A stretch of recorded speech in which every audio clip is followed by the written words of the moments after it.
The views and opinions expressed on Slam Radio PH are those of the hosts, guests, and callers, and are not necessarily those of Wusa Studios, its management, other hosts, or advertisers. The shows produced by Wusa Studios can promote any lifestyle, belief, religion, political affiliation, or other personal practice.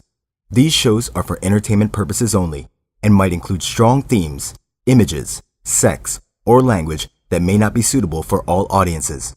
Viewer discretion is advised.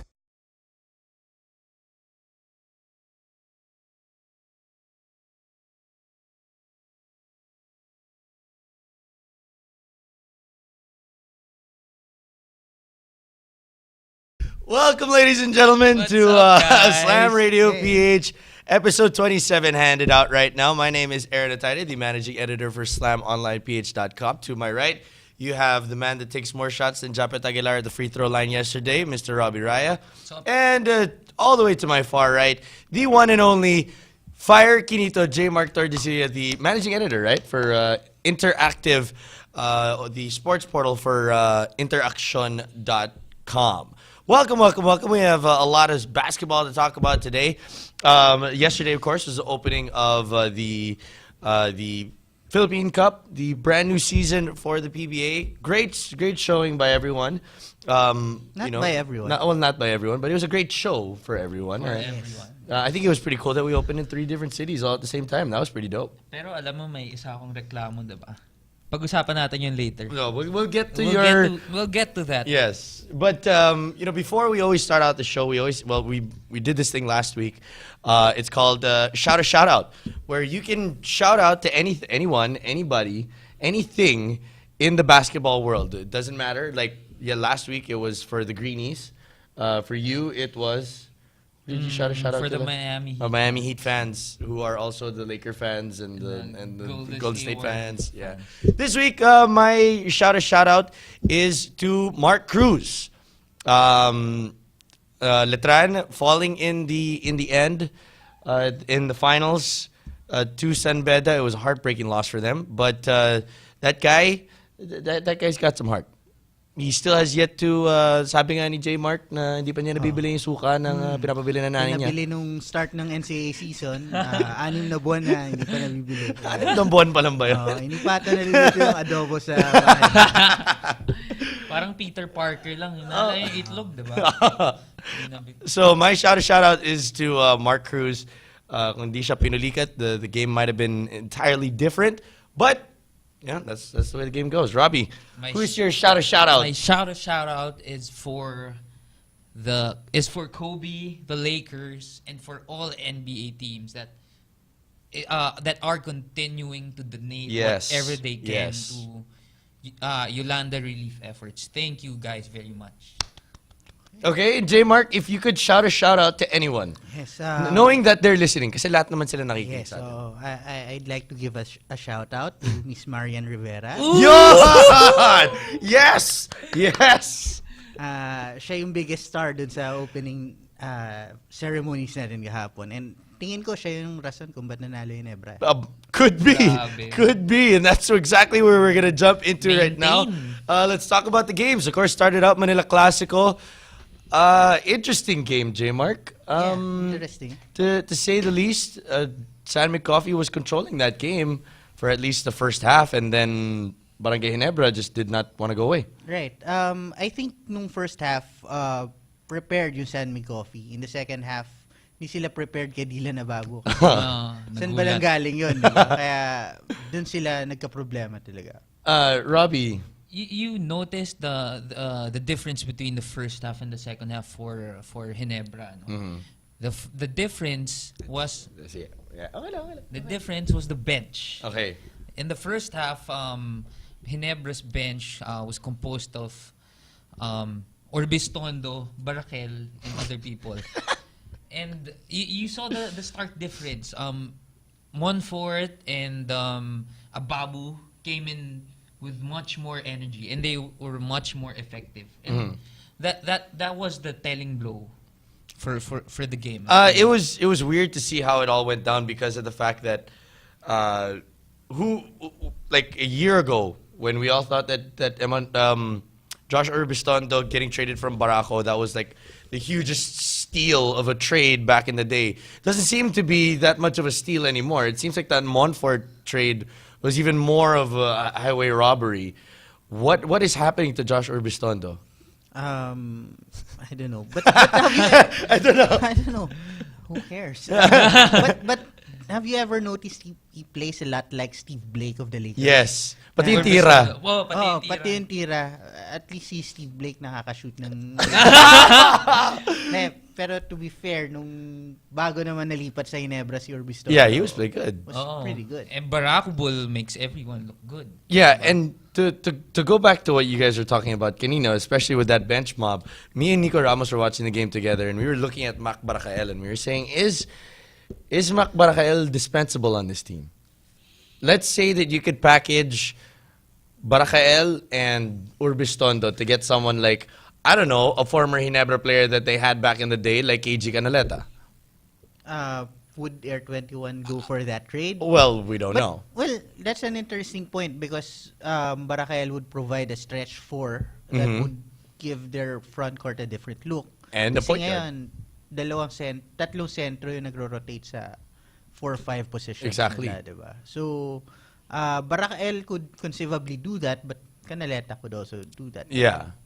But, I mean, Canaleta's a little bit more consistent than And Barakael is he's right now. better Yeah, a lot shooter. better. Yeah. A lot better. For me, Ginebra shouldn't tinker with their lineup Anymore. Anymore.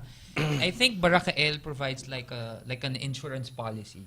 In case, and God willing, sana hindi mangyari na ma-injure ulit si Ababu. But Barakael will be like a safety blanket. And J. Mark brings up a good point na Barakael can be a stretch for Ginebra. And you know naman coaches these days, they get tricky with their lineups. Right. So Barakael, pwede yan pang matchup din paminsan. And wala silang power forward sa lineup. Wala. Oh. Zero. Puro sentro Oh. yung big men nila. Tsaka, yun nga, And- stretch four. Si and Barakael Japet. yung- I don't know what position Japet plays. Right. I don't think Japet knows. And sometimes, pwede silang makatapat na team na, for example, Petron, na super athletic nung 2 at 3, na Ato can go with Barakael and Ababu at 2 and 3, just to match up with Laster and Lutz. Diba? Can we just give also like big props to Jerwin Gako because apparently siya rin yung nagdadala ng muse ng Sunday Coffee. It was not... Malakas talaga. I don't know. Di ko alam kung bakit. Di ko alam. Hindi mo ba talaga alam?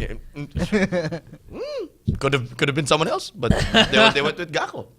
But Joe Devance, PJ Simon not playing, was that a huge part of the story? Yes, because you have Val Acuna taking all your shots. And, you know, you're not gonna win many games in the PBA if Val Acuna takes all your shots. So, yeah. It's not yet... I mean, they've only had 6 days of practice. Not to make any excuses for them, but it's a team that came off a grueling championship run, had only 6 days of practice. They have 4 rookies in the lineup, so they weren't at their best yesterday. But Kimco knows that. He knows that it's better to win the last game of the season. Oh, naman. Tama, Win the tama. first That's a game good of the point. season. And he knows that there's going to be another Manila Clasico. He knows that he can have another chance of beating this team when he has a little bit more rest, a little bit more players in there. And, you know, J. Mark brought up that point. How was Justin Melton? I love that guy, man. He was fucking badass. I wanna make a point. Yung sidestep niya, hindi traveling yun. Oh, hindi. Hindi. That just was a... Nagulat lang yung ref. Oo, rookie. Oh, sinong gumawa niya? Sino to? Rookie, parang rookie call yun eh. Yeah. Diba? And his defense, man, that guy is on something. Pucha, that he was on like a Red Bull or something like that. I tweeted yesterday that Melton, it might be the steal of the draft and could be better than RR and Romeo. Eloy might have something. I think Eloy could tama. could prove to be a steal. Also Kahapon 27. nakita natin na rookie pa si Melton because he had a tama. good first half. Yeah. And he was terrible in the second Yeah, half. absolutely horrible. LA played with him in the second half, crossed him up, parang had him on skates the whole second half. I think he was medyo discouraged after the 2 violations. Yeah. His first play was in traveling nga. Yeah. The second was napasok niya yung tres niya, pero 24-second 24 violation. After that, he hardly made an impact na sa laro. And now, when I was watching it on the floor, and it was me and Nico watching, we were just looking at it, and LA was loving it whenever he was guarding him. When Melton would be guarding him, kasi si LA, ka-crossover niya, tapos biglang tatawa lang siya pagka-layup niya. Tapos like, man, gagawin to si LA. Binabanatan lang yung bata eh. Yeah, but that was a fun game to watch. 20,200 people in Araneta. That was an incredible fun game to watch. We should note, unlike last time, mas maraming Ginebra fans last night. Yes. Unlike yung Governor's Cup, yeah, na mas maraming San Miguel that's fans. right. I guess as much as the players were tired, I guess some of the fans might have been tired as well. I mean, when was the last time that they saw Ginebra play? Exactly. It was the quarters of last conference. Medyo na-miss na nila si Mark Daspark. And the thing is, na-miss pa rin nila si Mark Daspark. Coming out party ni Greg Slaughter. I think they came out. Yeah. They were to excited support for that. the big guy. Your thoughts on the tandem? On that. It was funny to see Monfort and Greg Slaughter playing on the same team again. I mean, it's always fun when you see two teammates go at each other. Yun nga lang, Ginebra starting to look like Ateneo again. They have Tenorio, they have Monfort, and then they had Japet and That should Greg. be a good thing. Barangay Blue Eagles. Pwede rin. That would make that Air 21 Barangay Ginebra game a little bit more interesting, wouldn't it? Yeah. That Uberde Republic versus the Barangay Blue Eagles. And that game would only prove that mas magaling talaga Ateneo. Yeah. Let's tell that to Jeron. Okay. Let's tell Jeron and the rest of the Van Opstal guys. Wala. Grabe Ateneo, no? Champion LSL, sila pa rin. Sila pa rin yung pinakamagaling. Kami pa rin pinakamagaling. Sabi nga ni Miko Alili, yung OBB ng PBA, di sila nag-champion pero may eagle pa rin. Let's talk about the second game naman. It was the simultaneous game. I watched the replay when I got home. Loy, grabe. Meralco taking on the Talkie Text Tropag Texters. The number 27 pick in the PBA draft. We didn't even talk about him at all on the show during our pre-draft and our post-draft. I didn't even tweet his name. Eloy Poligrates from Cebu, tearing it up against Gary David. What the hell, man? Nung linipat ko nga sa Channel 59 Action TV. Thanks for the plugging, bro. Channel 78 for Destiny. Bigla ko narinig, first thing I heard was Poligrates. So, nung narinig ko yun, linipat ko kagad kasi akala ko parang Liga Pilipinas lang yung pinapalabas nila. Poligrates, kailan ka nakarinig ng ganong pangalan na naglalaro sa PBA, diba? Then I saw some Ganun tweets. talaga pare pag may mga rookie, may mga pangalan diba? na hindi mo pa narinig. May mga skills eh. Tapos then May mga skills.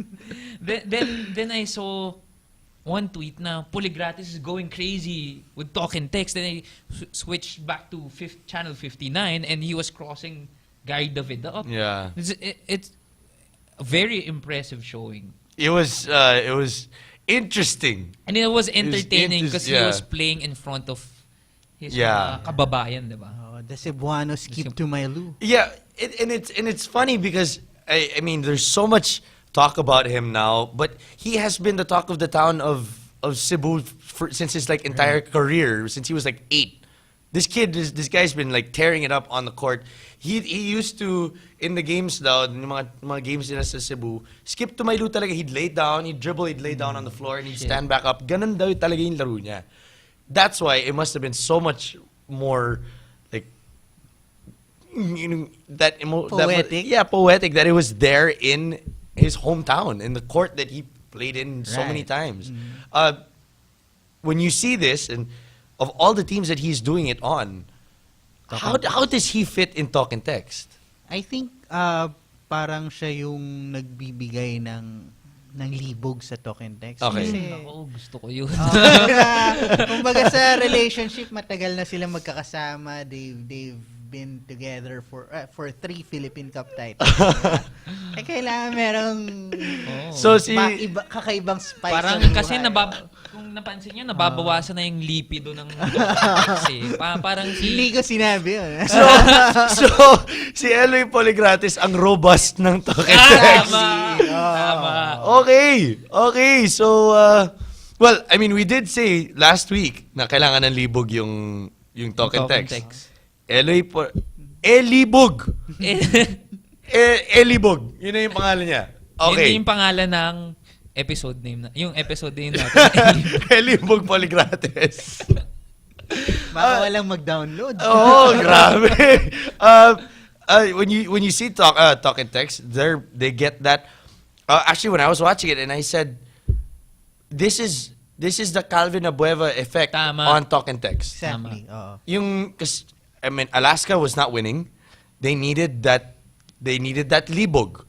The problem with talk and text was that they kept on winning. Now they need that libog, and it's coming from Eloy. I love that.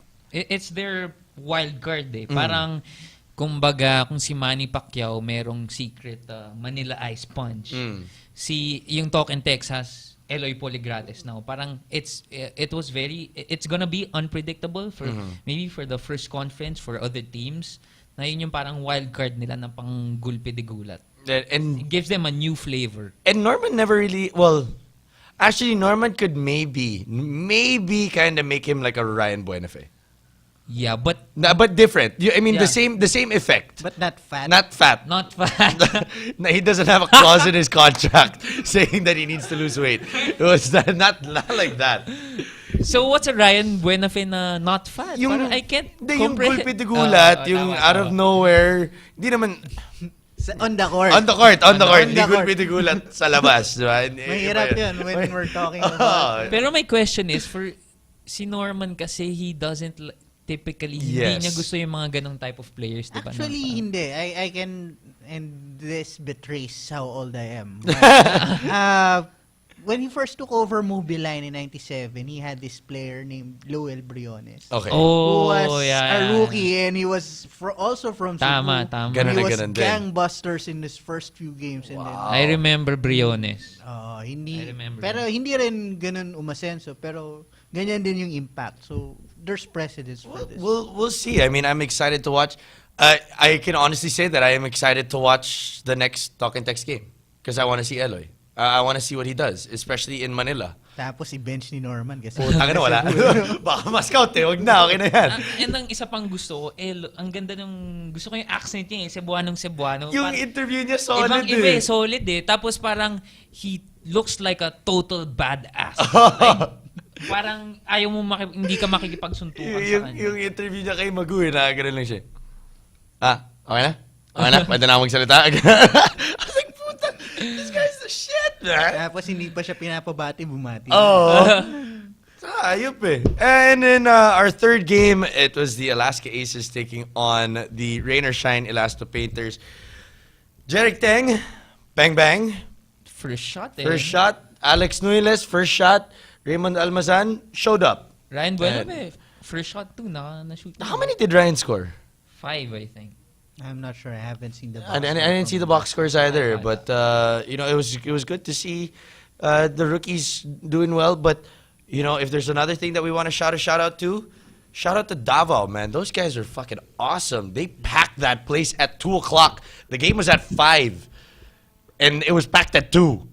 Right. Those guys didn't leave. They were noisy. And it's been a while since the PBA played in the city. Yeah. Because they always play one city away. Kaya siguro excited din yung mga taga-city proper. Yeah. It was so awesome to see that crowd in Davao going nuts. And you would think that, baka may Ginebra or baka may San Mig Coffee. This was Rain or Shine in Alaska, two young, Alaska's not really young, but a newer looking team. Right. And wala pa atang taga Davao in the rosters of either of the teams. Parang wala nga. So very impressive. Yeah. What about the teams? Rain or Shine just stomping on Alaska. I was surprised with how seamlessly Nuiles, and Jeric Teng fit Are in. you really surprised given that it's a Yengyao? Yeah. Oh, yun nga eh. And That's the just point. Kasi insert parang, swingmen into that parang system. I'm so parang impressed with how Yang Yao makes them look like they play 20 minutes per player. Like, halos lahat ng player, nalalaro niya for 20 minutes. And I don't know how he does that. Parang, lahat ng ipasok niya, magko-contribute. And, Magaling kasi sa math si coach niyan, taga-UP eh. oh. Well, we don't have Nico Ramos, so obviously we have to have a UP Exactly. alumnus on the show. One concern that me and J Mark were actually talking about yesterday, we were talking about it with Miko Halili, was Raymond Almazan is not on the lineup yet. Kasi kakatapos na ng NC eh. Who do you put in the reserve list? Who do you take out from that lineup? Kasi Uloan nasa reserve list na yan eh. So when you add Raymond Almazan, you have to sit down somebody. You actually have to take out one of your core guys. Yeah. So who would it be? Yun ang great problem to have. A very good problem, but it's still a problem nonetheless. Is Tang still with them? Yeah, Tang is still there. Yeah, but he was injured last Yeah, night. he was injured. I think that solves his problem a bit. For now. Because Yeah. Stu and T.Y. Tang Are both injured. are both out with injuries. So Yeah, so pwedeng but ipasok let's say everyone has a healthy, a clean bill of health. I think the bigger question is not like sino yung ilalagay mo sa reserve list. The bigger question is, pagdating ni Almazan, papalaruin mo ba siya and sino yung kukuhanan mo ng minutes? Leyrod is still awesome. Jervy is still awesome. Si Belga is still Bo Belga. And for me, kung meron mababawasan ng minutes, it should be Kenyahan. Really? Yeah, for me, So you If would ever. You would take away minutes from J.R. Kenyahan. I'd take- and just not, take away. not Larry Rodriguez. Not Larry. I love Larry and Jervy. Yeah. The power forward. I suspect that Yengia would start out playing Almazan at the power forward position. Just given his track record before. When he coached yung national team natin, he used to play Thos and Taulava together just for added size. And hindi natin nakikita na power forward si Almazan kasi sentro yan mula grade Bumbuhay 1 niya yata. Oo. Diba? But I think Yengia would be the type of coach to play around with his lineups. But, I don't see Almazan, unless he really bulks up, I don't see him playing center in the PBA. I can't see him defending Sanitos sa poste or Asi. It depends on the opponent because Junmar. Depende rin sa Junmar. opponent. Can he bang with Junmar? No. I don't know. It's gonna have to be Belga. nobody that's can bang with No. Junmar Exactly. at this point. Except girls. Elibog. Magagalit yung nanay ni Alam mo naman, ini-Instagram niya Kailangan parati. pa magpaalam. Also, last week we said, I said, you didn't agree with me. I said that this was going to be a very, very tough conference for Alaska. I said Alaska was going to get number 8 in the standings. Last night, they had a hard time. Yeah, but it's the first game. Yeah. But everyone's healthy. And only Baguio played well. Casio didn't play well. Thos didn't play well. And I think ang di ko talaga magets for I really don't see Aldrich Ramos as a small forward. I mean, he's been taking corner threes and wala talagang pumapasok. And hindi talaga siya small forward eh. He's too slow to play the small forward. He can't dribble. So, hindi rin siya power forward. Hindi Hello. rin siya sentro. Wala. So, Ang gagawin mo sa kanya? I think kung papalaruin mo siya, it should be at the power. He needs to learn how to be Sean Anthony. Yeah. That would be my best advice for him. Just watch a lot of Sean Anthony videos. akala ko sa pagandahan. Okay, Teresa Herrera. But it's kind of be hard to be Sean Anthony because Sean Anthony, I think, is like the hybrid of Cliff Hodge and Ryan Reyes. Kunyari, kung nagka-love child yung dalawa, hindi ko ma-imagine, parang... Kung paano nangyari? Ini-imagine. Well, your thoughts on Alaska, though? I think this season will depend on Abueva. We all know what we're getting out of the other guys. Know what we're getting steady point guard play from Casio. Baguio isn't the dynamic player he was, but he provides scoring, he'll provide defense, and down the line, si Tos, si Ontiveros, si Spinas. Si Abueva yung magde-decide kung this is gonna be a championship team or is this gonna be a team that sticks sleeps into the playoffs at the 7-8 seed. It's always been my concern, and that's why I was at a wedding with one of the Trillos, and I told Carlo, I was like, bro, you guys are gonna have a hard time. And he said, we know, and then it's gonna be tough, but I mean, they know it's something that they have to go through. They have to tame the beast. Let the beast be the beast. But at some point, you're not. I mean, they lost, and he's about to punch somebody on the bench. You're not supposed to do that. I mean, it's gonna be tough. We'll see how that goes. Or they should go the complete other way and just let him be. Let him be himself. Parang Russell Westbrook, parang ganon. Like you take the bad with the good that he brings. Mm-hmm. I think Abueva, what's the next step for him? I think he should be himself. Kasi yun yung major strength niya. But I think he should show something new at the offensive end. Like yung mga tira niya lang yung tirang balibagtain agad. Parang he should show a new move, like a simple jab step and a nice jump shot. Diba? That would be handy.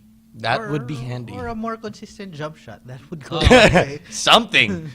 I mean, if you're not going to score, if you have no definite scoring, you're going to have a hard time, especially in the All-Filipino Cup, because you don't have an import that you could just dump it down and get 2 points from. That's the problem. I mean, the last time we saw Alaska extremely dominant was with Dozier, when Dozier was the one that was giving them easy 2 points every single time.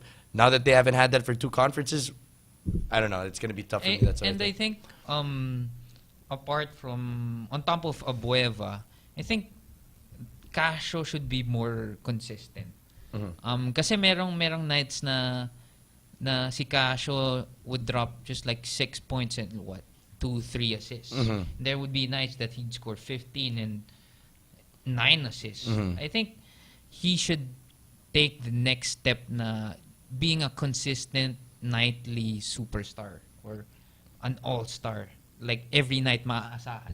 Na hindi pwedeng may games na katulad nito na sobrang stinker na parang ang baba ng production. Tae talaga. Let's just call a spade a spade. But also, yesterday was the opening ceremonies. We had 3 awesome games. At syempre, pag opening ceremonies, mga muses ang pinapalabas dyan. That is why we are now going to rank all 6 of the muses that were here in Manila. Well, we weren't able to get pictures of the ones from Cebu and Davao, so we're going to stick with the 6 that stayed in Manila. And of course, all these pictures are courtesy of J. Mark Tordesilia and the rest of the wonderful guys over at Interactive. They always lend us their pictures. Fantastic work from Paulo Papa and Franz and Paul Ryan Tan. Always fantastic. So we start out with the muse for Barako. I really did not understand how to pronounce her name. Si Miss Earth 2012. Was that her? Was that her? Miss Earth. All right. 2012. So let's take a look at the muse for Barako Bull Energy Cola, and we just saw a tweet. She has now been traded to Metron for a future second-round draft pick. Okay, According guys. to sources. According to sources. Hindi pa final yan. Pa-approve ng PBA. Your thoughts, guys. I thought she kind of looked like a dominatrix, but that was just me. That says a lot about you. Me. Yeah, it does. It does. Or she could look like Mick Pinisi's daughter right there. Daughter. Man, if I'd go for Mick Pinisi. Of course, that picture courtesy of Franz Carino Billones. If you see it, Who's that dude in the back checking out her ass? Si Dorian Peña. Is that Dorian? Yeah, Dorian's looking right at her ass, and you see the picture. Right? Junkyard dog. Right? Tsaka Nakatawa pa eh. Yeah. Yeah. All right. Moving on. Of course. She's fine, though. She's fine. She's hot. But she is number 6 on our power rankings. I think kaya wala silang draft pick this year. Inubos Inubos ang budget dito. sa Muse. Akala ko nung unang tingin chicks ni James Yap. Hindi. Nung unang tingin na dun sa Hindi kasi website. dominatrix Dahil yung dating eh. Dahil blonde. Dahil, sino to? Okay, next up. Our next muse, I believe, is of San Mig Coffee. I believe it is Miss Isabel Oli. First off, it was not supposed to be Isabel Oli. It was supposed to be Jessie Menjola. Oh, what happened? I have no idea. I was ready to run out and just go have my picture taken with Jessie Menjola because I am absolutely drop dead in love with her. But when it was Isabel Oli, I was like, okay, yeah, I mean, she's really hot as well. Look at her, man. She's very, very pretty. Oh. But see, that's what I was saying. Look how far.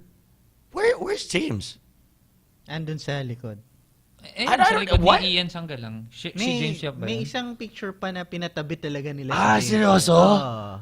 No way. Parang may commotion dun sa San Mig na, oh, James, Nanggagago ganito. lang. Oo. Nanggagago lang sila. Pwede. Joe Devance, not interested. Isaac Holstein, just trying to make sure he doesn't trip. No one. Oh no, there you go. Ian Sanggalang checking out the ass. There's always a picture of one of the guys checking out their muse's ass. Ian Sanggalang, welcome to the PBA. And you can always count on Jerwin Gaco. In case mag-break sila ni John Prats ata, no? John Prats ba? Oo, John Prats. In Prats. case, Oh, pwede pucha. bang sumab si Jerwin Gao? Hello, parehas lang yan. It's the same thing. Jerwin Gaco, John Prats. I mean, Mas same, matangkad lang si Jerwin Gaco. ng konti. Alam ko, feeling ko mas able yung junior ni Jerwin Gao. May libog din yan. Okay, next up. Si Ian Sanggalang. Tangin na nakatingin talaga sa puwet eh. Welcome to the PBA, Rook. Hoy, bawal ka pa tumingin. Next up, we move on into Miss Lauren Young. Man, this girl was hot. Is it Oh, look version at that. Of Megan. Megan Young. Oh, look at Asi, just loving it. This could be my daughter. Actually, I would not be I think surprised. she's 20? Yeah, so he could, Asi's 40 now? Yeah. Pwedeng pwede yun. Damn, look at her. Look at the teeth. Beautiful Pearly white. smile. Good God, Lauren Young. Good job, Bear 21. Yeah. The one thing though that pissed me off was that in this picture we don't see anyone checking her out. It's just like Asi mo just lang, flaunt. hindi- Yun nga, hindi natin makita. Pero I kung should have gotten merong a isang different player, picture. sino yung mag-check out sa kanya? Ay, Simon Atkins. Obviously, it had to be Atkins. I mean, you Baka know. i-tweet pa siya. Oh, you know that Atkins was all over this. I mean, come on. The girl's 20. Atkins still thinks he's 20. Her so smile is fantastic. Look at that. look at that. And I think that she could be the classiest one out of them all. I thought that she was like absolutely gorgeous. She was born in 1993, so you know. I cannot say anything anymore. Shit, oh nga, no, that's 20 years ago. Hindi pa naman nalalayo ata sa atin. No? Oh, mga 22 pa lang Si naman Ka tayo. Freddy nga. All right, next up, I do believe we are down to our last 3. We still have Marian, we still have Gretchen, and we still have Maxine. So, gentlemen, who is number 3? Maxine, no doubt. Really, Maxine for you? Maxine? Damn it, I was gonna go for Gretchen, but okay. Alam naman natin kung sino number 1, diba? Oh, naman. Maxine Magalona, number 3 on the Muse Power Rankings. Oh my God, look at Jordan. Look at Jordan Salvador! Oh, what I'm gonna do to you, woman. Di ba meron tayong yung kina-caption sa Yung mga memes. Sa interactive. Oh, caption this. Caption this. Meron na kami na gagawin na with basta Basta. Abangan nila. Abangan lang Pero nila. mas, okay yan, pero mas malala. masaya yun. Mas masaya. Ako, pwede ko ba i-capture? Ito, sige, caption this. Sige. Kunyari ako si Twitter John ka Dan. naman eh. Patay kang bata sa akin, mamaya. Maxine Magalona, man, she was... The dress. Oh my Look God. at the dress. Oh my... Oh, Ray, huwag mo naman tanggalin. Tinitignan pa natin lahat. Alam ko naman, tinitignan mo rin. Of course, Ryan, the guy in the booth. Fan ata si John Dani Francis M. Look at Jay Wash. Oh yeah, just So chilling, cool. just chilling. And shout out to Sol Mercado, Tagalog prayer. He was not happy. Apparently, he did not like the fact that he had to do a Tagalog prayer all over the country. But Maxine Magalona, I actually had her at the top of my list. She was top of my power rankings, but damn, Maxine. John Awesome Dan sauce. Salvador's face says it all. Lupit ni John Dan eh. Galit eh. Yari ka! Alright. And next up, number 2 on our power rankings for the Petron Blaze Boosters. Stepping up her game. Yeah. Look at that, man. Her team's not doing very well in the Superliga. So she was like, I'm going to go with the team that's doing very well. The Petron Blaze Boosters Miss Gretchen Ho. Wow. See, this is weird because I've known Gretchen for a very long time. I can't really look at her that way. She's a friend, but she's really, really very, very pretty. But no one... What this photo doesn't show is how short the dress was. Yeah, I'm sorry. I couldn't find I know. an angle. Look at Doug Kramer. Not interested. Again, another picture, no one checking out her ass. How is that possible? Who would be the one that would check out the ass the most on this team? Interesting. Probably Yusef Deutschman. Taha? Probably Taha. I think Deutschman. Because Lutz we don't see. Lutz would be another one on my top list for checking out the Muse's ass. But Mukha siyang mabang. You have a list. I have a list per team. There's an Excel file. Yeah. Kasama rin yun. PBA rank din yun eh. I think si Gretchen is not like a total head turner na sobrang ganda. Pero her beauty grows on you eh. Yeah. Parang siguro So, nagsisimula ka ng ma-in love, ha? medyo. Baby boo? Kung may baby boo? At saka mind yung pangalan ng boyfriend niyan, Robbie. Robbie, Pareho kami. So, So, obviously, may chance ka na. Oo. Ganun lang yun. Mahilig sa Rob. Hindi, Robbie's my friend though. So, I think sa 2 to 3 years na nakikita ko sa school si Gretchen, maraming mas maganda sa kanya eh. Pero, yun nga, my point is, she grows on you. Actually, parang nag-bloom siya nung nag-graduate siya ng Ateneo. Nung umalis na siya ng Ateneo. Kasi parang galing feeling ko nga siyang Ateneo. Hindi, kasi nung umalis siya ng Ateneo, nag-bloom. Nag-blossom siya as a woman. Okay. And of course, at number 1, we move on in to the queen of all muses from Barangay Ginebra, San Miguel. Oh my goodness. Miss Marian Rivera. Take it away. Oh my God. Mark's Oh my expression says God. it all. Oh my Ooh. God. Is this the caption this? No.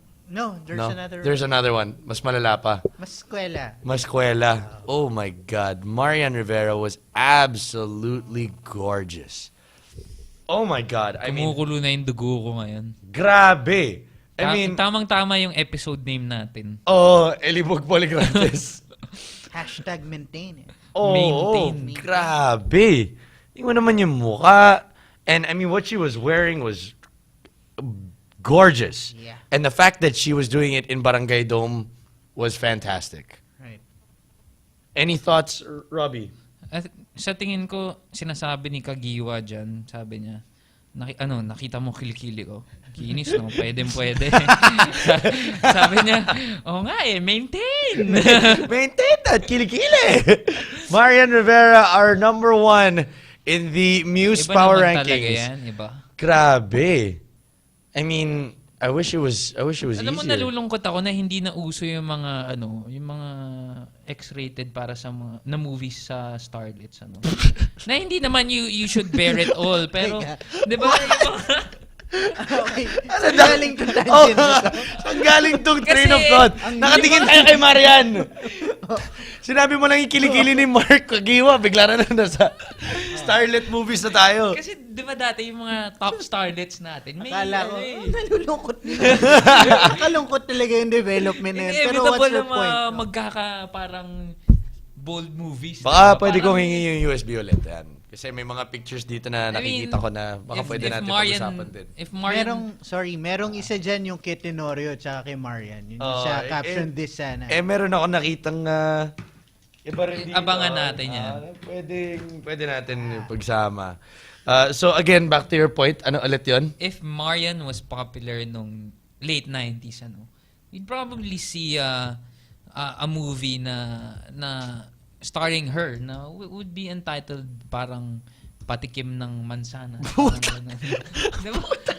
I mean, she just missed an era na she could showcase everything. She missed an era. I think I'm cool.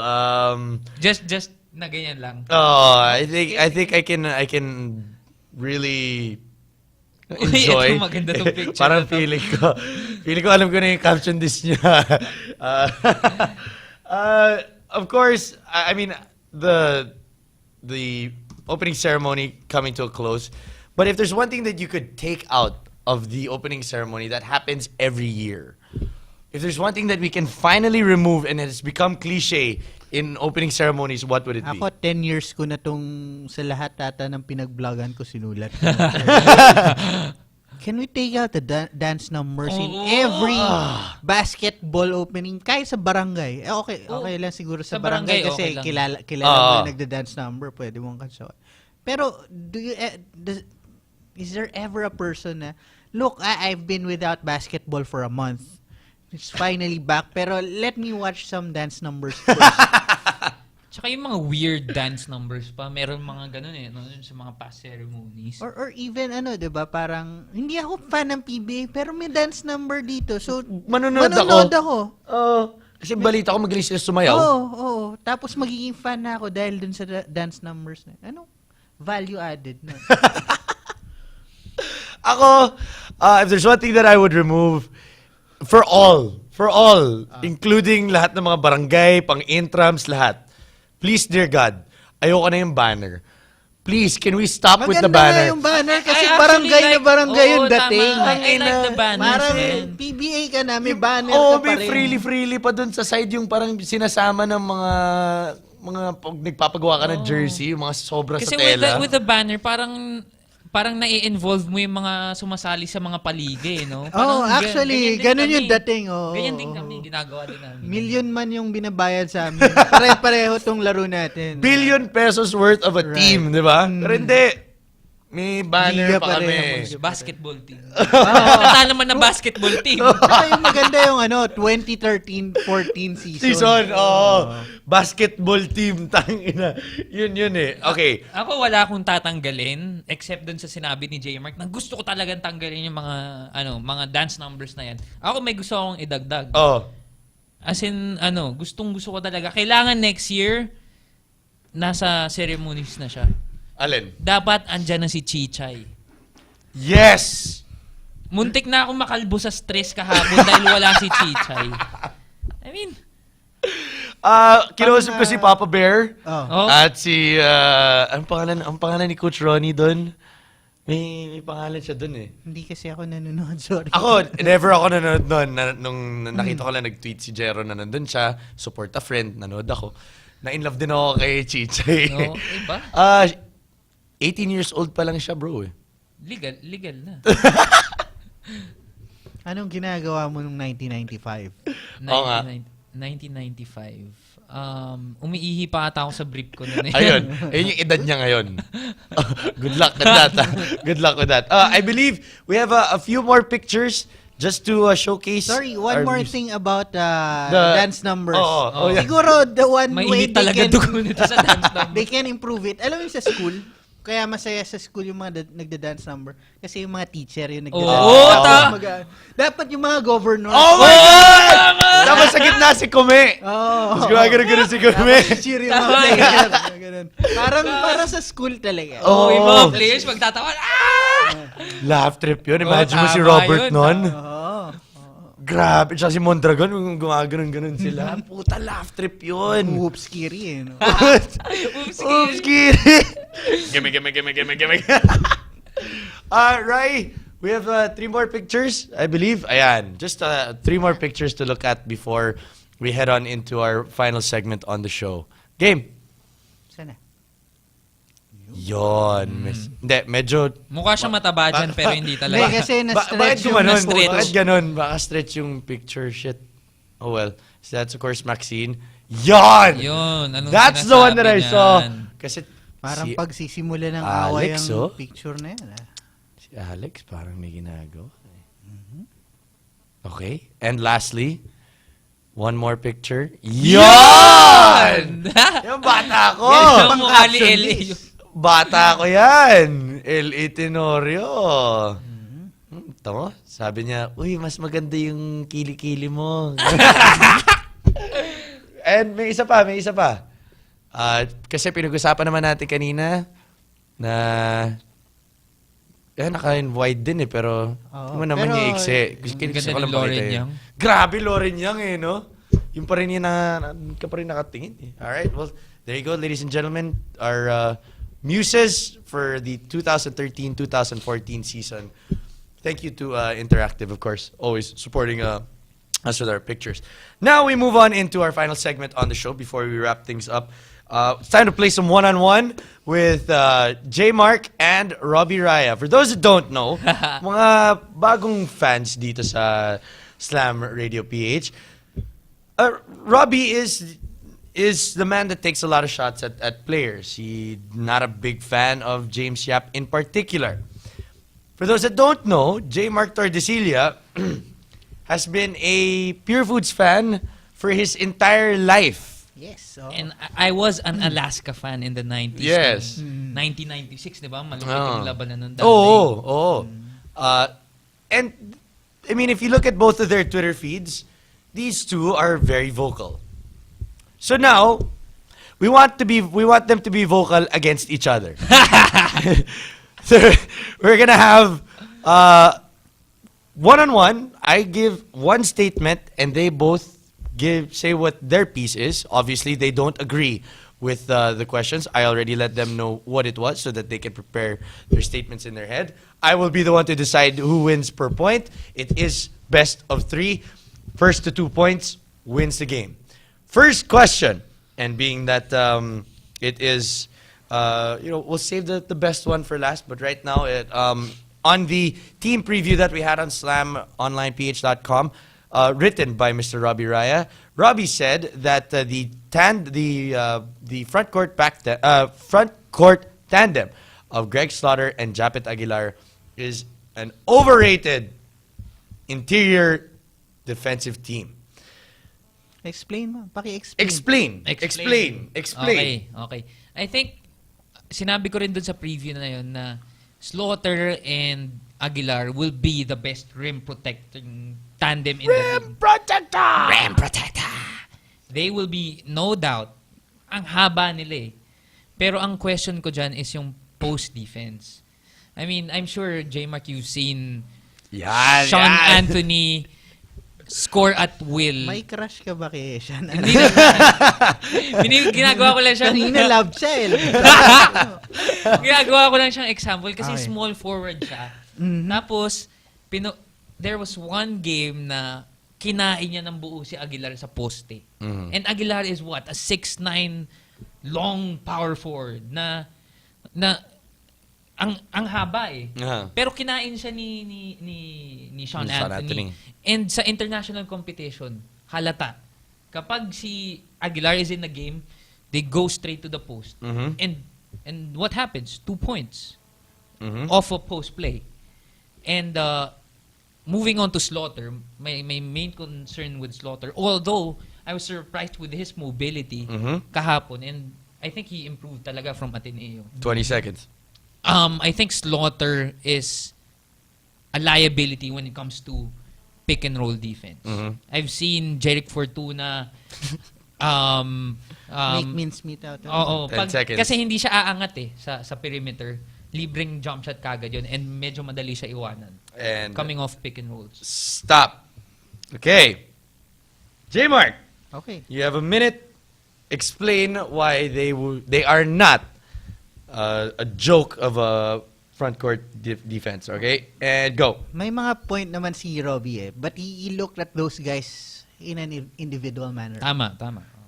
Ngayon lang sila maglalaro together. And naalala natin nung Gilas, nung kay Raiko Turuman, when Japeth was paired with another big guy, si CJ Giles, how hard it was to penetrate that defense. So, totoo yun, si Japeth mahina yung pangangatawan niya. He might not be able to keep Ranidel from backing him down. But if he's 20 got seconds. Greg Slaughter backing him up, parang matangkad yung sampayan na yun. I mean, even in 96, 97, when Ginebra had Marlo Aquino and EJ File, 10 seconds. they had a pretty good crew defending the paint. So sa height lang, parang I can see them not being able to defend the post that well. Okay, my point goes to J-Mark. I You agree. have to. No, I don't have to. I don't have to. I mean, Yeah, I give it to J-Mark. I think Coach Atot knows what he's doing right now. With the two bigs. But the one concern that I have about this tandem though is that when me and Nico were watching, we were laughing our asses off because Ginebra got a 24-second shot clock violation, and Japeth looks at Greg and goes, "Think." No, not coming from Japeth. Yeah, so that's my Pero concern to there. your point, okay yung SMC only scored 60 what? 68 Yeah. points. 69 points. Yeah. 69 points. Yeah. So, although they're missing Simon and Devan. It's gonna be a problem for them when guys like Joe Devans or they're playing against guys like Ranidel who can pop out from the outside and who have great basketball IQ and paikot din lang sila. Greg, isip. Okay, next up. We talked about him a while ago, and now we will talk about him for another 2 more minutes. Eloy Poligrates, legit or not? Robbie, go. I think sa basketball experience natin mga fans, we've seen too many players na ganyan. First game, sobrang galing, tapos biglang mawawala. But for me, Eloy Poligrates, it's all about expectations. I think he's legit. With just what I saw yesterday. I mean, pinanis niya si Gary David, napikon niya yung mga veterans ng Meralco dahil magaling nga. I think Poligrates will consistently give like talk and text mga good energy. Not double-figure points, but bibigyan niya ng ibang itsura yung talk and text. Parang nga yung katulad nung sinabi natin kay Abueva kanina, diba? So, I think when you say legit, it's very subjective. But I think Poligrates will stay in this league. He will have staying power. Okay, and your minute is up. J-Mark. I think Poligrates might stay in the league, but as a third string point guard, what we forget about this guy is he's already 26 years old. Kasi tanda niya si Jason Castro, di ba? Oh, shit. Jason Castro's 26? He's only 26. Wow. Well, Or 27, ganun. Matanda pa si Cristio kay Jason Castro. So, yan na yun. What we see now is what we're getting out of him for. We don't see him making too many people making the leap at 30, di ba? yeah. So that's it. He might have gotten Meralco out of balance because they didn't know who this guy was. But, PBA defenses are really good. Yeah. And he's going to have to find... I think Norman used him kasi wala si Ryan Reyes. Diba? And once everyone's back, then si Jai Reyes din last Governor's Cup. Pumutok. Pumutok eh. First game Or din. First game. legit din ba siya? No. Okay, and stop. All right. That's my point, Jai Reyes. Sorry, point goes to J Mark as well. He brought out the Jai Reyes card. That's priceless. I mean, that's what we look for. But don't worry, our last will be a 3-pointer for the win. And this is what I've been waiting for since the moment that I asked J Mark last night, can you guest on the show? James Yap is a top 15 PBA player right now. Robbie, I give you 2 minutes. Go. That's tough. No, definitely not for me. In our slam rankings, we unanimously ranked him as not being a top 10 player. He was ranked number 12. And I think nung time na yun, he was better than how he's playing right now. Yes. So you'd expect na he'd slide down the rankings. I mean, I've never seen a player labeled as a superstar na had this long stretch of games na ang daming games na sobrang ineffective niya. I think James Yap is like, ang tingin kasi ng mga tao sa kanya kalahati, hindi naman kalahati, a part of his entertainment value, a part of his star power is because parang 30% parang artista siya eh. Okay. Parang hindi ko magets kung bakit parang iniisip pa rin ng SMC fans na wow, sobrang galing ni James Yap. But in truth, I think right now, Mark Pingris has been the SMC's best player for like more than 1 year, almost 2 years now. And baka 10 seconds. Baka mas magaling na si Baroka sa kanya ngayon. So sige, ang ganda ng tira ni James Yap, parating mo kang pasok, pero hindi eh. Hindi pumapasok eh. So And stop. Okay. Fire Ganito. Here we go. Minute and a half. And go. Siyempre, si James Yap, maraming fans. Ibig sabihin, maraming haters. And Naman. parang eto, making wait. sige, mamaya. Pause muna, Sorry. Sige, go make your point. Eto, I don't hate James Yap. I just hate on him. Okay. Iba yan. I don't hate him as a person. I don't hate on him. I don't hate on him. Okay, and resume. Okay. So ganun. Na-magnify yung mga shortcomings ni James Yap. But we have to remember, he's coming off a Commissioner's Cup na may back injury siya. He wasn't healthy until the start of the Governor's Cup. And he's only getting his form back. Pero ano pa rin yung nagawa niya? Sinasabi mo kanina yung kay Pingris, di ba? Nung nasuspend ang 2 laro si Pingris, ano nangyari sa San Miguel Coffee? Tumiklo pa sila. Hindi. Kasi andun si James Yap to carry the load.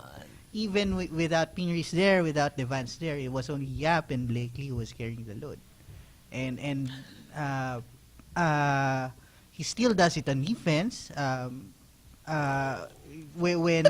When someone like Jeff Chan struggles the whole Governor's Cup, there's not as big a spotlight on him as there is on James Yap. Kasi hindi nga siya kasing sikat. Pero are we saying that one is definitely better than the other when they both have the same struggles? Diba? Or when Mark Kagiwa scores 2 points last night, na all 4 of his shots mintis. Diba? May unfair na expectations sa kanya, obviously. But he's still one of the best and he still draws a lot of attention from defenses. And there you go. Dapat may rebuttal eh. We're gonna leave this one up to you guys. Okay? Yeah, If you guys think Robbie won, Tweet nyo na lang. tweet nyo na lang. Tweet nyo na lang. Kasi lahat ng mga tweet kay Robbie, puro nega na eh. Kaya dagdagan naman natin ng mga I positive. love my haters. Boomy mo. Hit up the comment section on the website. We're gonna be posting it up there. If you vote for J Mark, let us know. We'll announce the winner come next week. Actually, you know what? We'll put the poll question on the website. Okay. But that'll wrap things up for us. J Mark, anyone to say hi to? Yeah, just Visit interaction.com. Nice site. Yeah, Nice site. awesome site. If it's not there, it ain't legit. That's what I always say. If J Mark hasn't said it happened yet, that shit has not happened yet. Okay, Robbie. Ayun, pumunta lang kayo Interaction. Huwag kayong magpaikot-ikot. Huwag kayong magpaikot-ikot. Diretso na kaagad sa interactive. Oo. Wag na kayo masyadong spumin, pero pero yes, I just want to say hi to the PBA fans out there. Whether hater or hindi. Whether hater or hindi, I think we're in for a good Philippine Cup. After having 2 conferences na puro imports, there's a lot of brand new stuff in the PBA right now, and it's very exciting. Also, Pugon, di ba? Yeah, May kayong Pugon. Pumunta kayong Pugon Roaster sa Ayala Triangle. Masarap ang manok doon. Get the brand new issue, Slam. Slam mag coming out. It's already out in all the leading magazine stores. Here, there it is. It's not see-through. That's only part of the chroma. It doesn't come like that. See my face isn't there. Also head on over to slamonlineph.com for more fun. You can follow us on Twitter. That's twitter.com/firequinito. We didn't want to get into that story. Twitter.com/TheRealRobbieRaya and Twitter.com/Aaron Ataide. Coming up next, I do believe are the Dojo guys. They're going to be talking about some MMA, keeping the sports vibe going. If you're watching the replay right now before BNO Live, they are coming up next. More of Elibog. Elibog. Pag sila kasama. All right, you guys have a great one. Thanks for dropping by. Peace.